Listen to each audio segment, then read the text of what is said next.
Sport, l'invité de la rédaction sur Sun. Bonjour à tous, bonjour à toutes, bienvenue dans Sun Sport, votre réveil hebdomadaire sportif du jeudi matin. Et aujourd'hui, interview exceptionnelle, j'ai envie de dire invité exceptionnel, puisque nous recevons Jean-Jacques Edli, ancien joueur du FC Nantes, ancien joueur de l'Olympique de Marseille. Bonjour Jean-Jacques. Bonjour. Bienvenue sur l'antenne de Sun, et avec moi pour m'accompagner sur cette interview, Karl Delplanque. Les plus fidèles auditeurs de Sun reconnaîtront tout de suite sa voix. Bonjour Karl. Bonjour, ouais, so far away, Sun. So far away, c'est vrai, mais bon, ça fait toujours plaisir de te revoir parmi nous à l'antenne. Alors, donc on l'a dit aujourd'hui, invité exceptionnel, Jean-Jacques Edli, ancien joueur du FC Nantes et de l'Olympique de Marseille. Aujourd'hui, on a envie de commencer par demander un petit peu des nouvelles de vous. Qu'est-ce que vous devenez aujourd'hui après une carrière professionnelle bien chahutée, avec beaucoup d'actualités, notamment pour votre 10 mois de passage à Marseille, mais ça on y reviendra tout à l'heure. Aujourd'hui, qu'est-ce que vous devenez ? Alors après ma carrière de joueur professionnel, j'ai passé mes diplômes d'entraîneur et j'habite dans la région de Cholet, donc pas très loin de Nantes, et je suis en attente d'un nouveau challenge en tant qu'entraîneur pour repartir sur une nouvelle destination. Le dernier challenge en date, c'était lequel ? L'Africa Sport d'Abidjan en Côte d'Ivoire, qui certes a duré très peu de temps. J'y suis resté 2 mois, j'ai rencontré quelques difficultés avec mes dirigeants, donc on s'est séparés très rapidement, mais j'ai l'espoir de retrouver quelque chose de plus costaud et de pouvoir repartir sur les terrains rapidement. La difficulté avec les dirigeants, justement, c'est précurseur de ce dont on allait parler, mais auparavant, on va parler du début de la carrière. Vous avez été révélé, formé au FC Nantes, puis révélé au FC Nantes après un petit passage du côté de Laval et de Tours.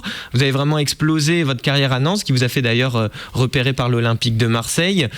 Aujourd'hui, quand on regarde le début de votre carrière, cette explosion au FC Nantes, puis ce transfert à l'Olympique de Marseille, voilà, quel regard vous portez aujourd'hui sur le début de cette carrière qui était tout de même très prometteuse à l'époque? Vous étiez observé par pas mal de gens. Oui, c'est vrai qu'après avoir été formé par Jean-Claude Seudo, parce que c'est quand même la personne qui m'a aidé à me révéler au football français, j'avais plusieurs solutions et j'étais pas très patient dans le fait que je prenne une décision qui à mon sens aurait dû être plus mûrement réfléchie. Bon, c'est facile de le dire après, mais j'ai décidé de partir à Marseille et j'aurais pu continuer à Nantes aussi, hein. Bah, c'est vrai qu'à l'époque, Marseille, quand même, c'était un club où on avait envie d'aller quand on regardait les résultats du club. C'était surtout le club qui me paraissait le plus capable de remporter une grande victoire comme cette Coupe d'Europe. Donc j'ai foncé dans ce projet-là et j'ai oublié de regarder un petit peu sur les côtés. Je dis ça après, mais c'est un petit peu le cas.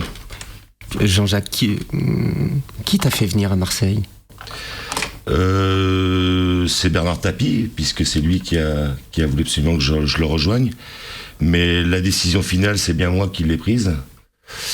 Alors qu'à l'époque, Lyon dans un premier temps, Paris Saint-Germain, Monaco s'étaient manifestés. Mais j'aurais pu aussi continuer l'aventure avec le FC Nantes. Je pense que j'ai eu un excès de vouloir réussir dans ma carrière de footeux qui m'a fait aller un petit peu trop vite en besogne. Donc du coup, quelle relation avec les dirigeants marseillais ? Parce qu'on en parle beaucoup de ces présidents là actuellement omniprésents. C'était déjà le cas, on rentrait dans l'ère sport business avec Bernard Tapie. Quelle relation et quel regard plus général sur ces présidents qui sont extrêmement présents actuellement ? Le personnage Bernard Tapie n'est pas un inconnu pour personne.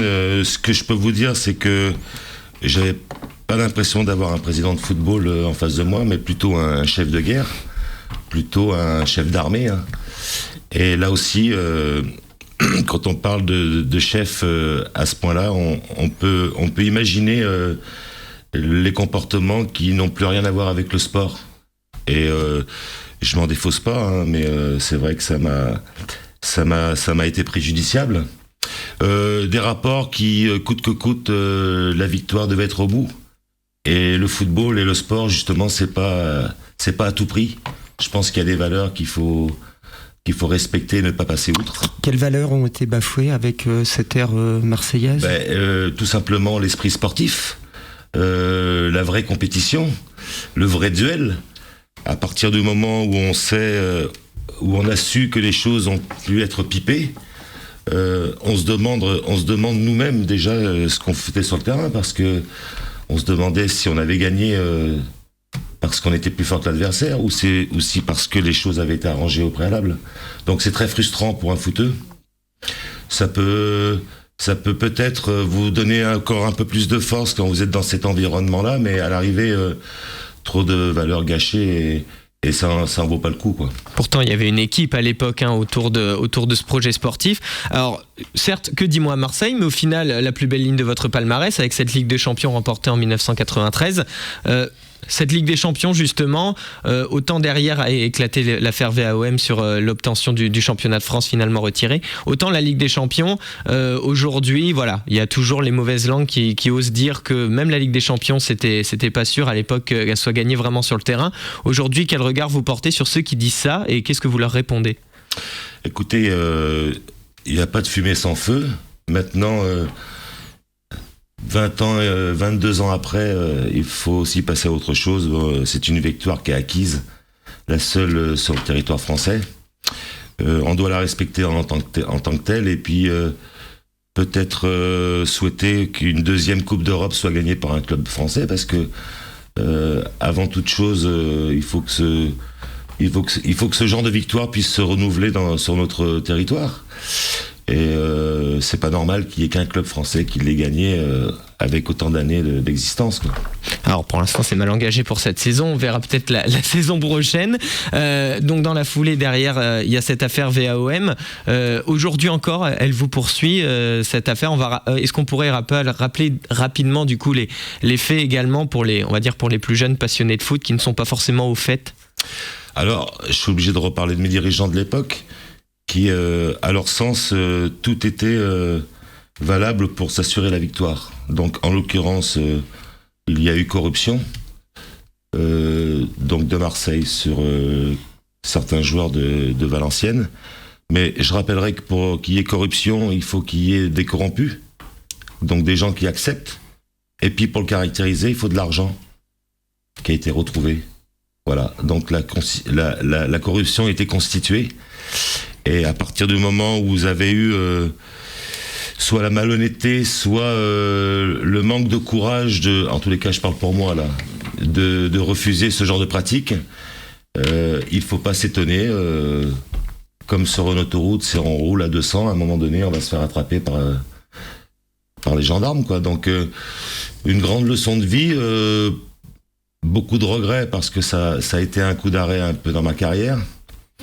Mais ça m'a permis d'avancer aussi humainement et de pouvoir en faire profiter du coup mes fils, mes enfants maintenant. Donc très, très douloureux, mais très porteur pour l'avenir, et toutes ces choses-là m'ont énormément servi, et elles sont plus aussi ancrées dans mon esprit comme elles étaient encore il y a quelques années auparavant. Donc bien sûr que c'est dur. Ce qu'en pensent les gens... quand il y a corruption et quand c'est avéré, qu'est-ce que vous voulez leur répondre ? Forcément, oui. Je pense qu'il faut laisser surtout le droit de parole à chacun, la liberté d'expression et surtout la liberté de penser. Respectons les gens qui payent leur place au stade, respectons les supporters, respectons les amoureux du football. Et puis... s'il n'y a pas de mensonges, s'il n'y a pas de tricherie, et si personne ne vole personne, les valeurs du football seront garanties. On apprécie ton regard et ton recul par rapport à cette affaire. On a envie de revenir sur le sportif, bien évidemment, et ton parcours, hein, un long passage au FC Nantes, formé au FC Nantes avec Jean-Claude Sodou. Quels sont les faits marquants de ce passage à la Genelière ? Jean-Claude Sodou, certains joueurs, est-ce que tu peux nous en parler un petit peu ?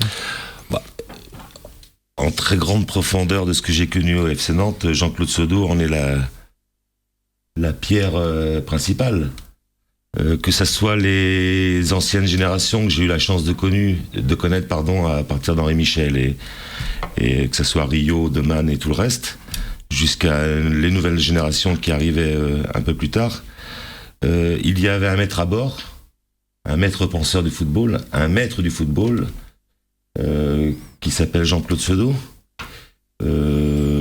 c'était vraiment la marque de fabrique du club. Je dirais que tout ce qu'il n'y a plus maintenant, on l'avait à l'époque. Voilà, la question, c'est d'essayer de faire le lien entre le FC Nantes que tu as connu et le FC Nantes actuel. Est-ce que tu penses que c'est le même club, c'est la même philosophie, c'est le même management, c'est les mêmes idées ? Absolument pas. Et, la seule chose qui n'a pas changé, ce sont les couleurs du club. Mais pour le reste, ça n'a pas rien à voir et j'en suis malheureux. J'avais beaucoup d'espoir en ces débuts d'année. On disait que le club, par force des choses, ne pouvant pas recruter, allait consolider son groupe et allait avoir les résultats qu'ils avaient en début de saison. Je suis obligé de parler du FC Nantes actuel.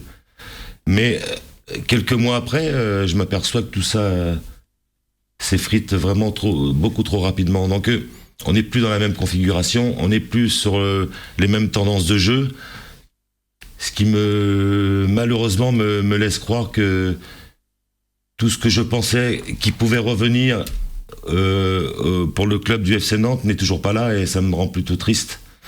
À croire que la descendance de Jean-Claude Sodot n'est pas encore née.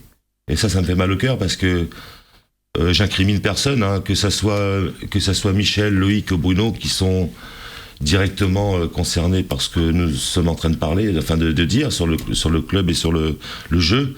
Je suis très malheureux parce que je pensais que les valeurs qu'on nous avait inculquées il y a pas mal d'années en arrière, par l'intermédiaire de Jean-Claude Sodot, étaient acquises.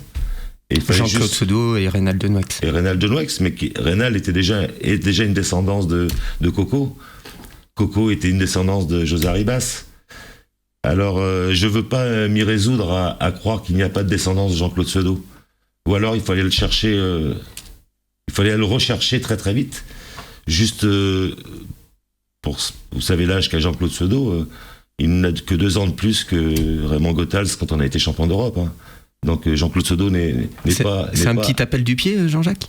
Ah non, mais attendez, si on veut vraiment retrouver beaucoup de valeurs dans le jeu tel que c'était fait à l'époque, il faut vite se reposer la question. Bon, il faut rappeler que Jean-Claude Sodot est dans le secteur, et également Reynald Denouex. Hein, oui, on n'a qu'à juste à demander à Coco ce qu'il faut faire, et puis je pense que les choses pourraient vite se mettre en place. Eh ben, c'est des belles paroles. On va vous remercier d'être venu nous rendre une petite visite, Jean-Jacques Edli. Vous serez à la Beaujoire ce week-end pour voir le FC Nantes contre l'Olympique de Marseille ? Bien sûr. Eh ben voilà, on vous retrouvera donc dans les travées de la Beaujoire. Jean-Jacques Edli pour Sun. Merci Karl de m'avoir accompagné. Merci beaucoup. Et puis à très bientôt pour un nouveau rendez-vous Sun Sport jeudi prochain à 7h40 comme chaque jeudi. Bon réveil sur Sun.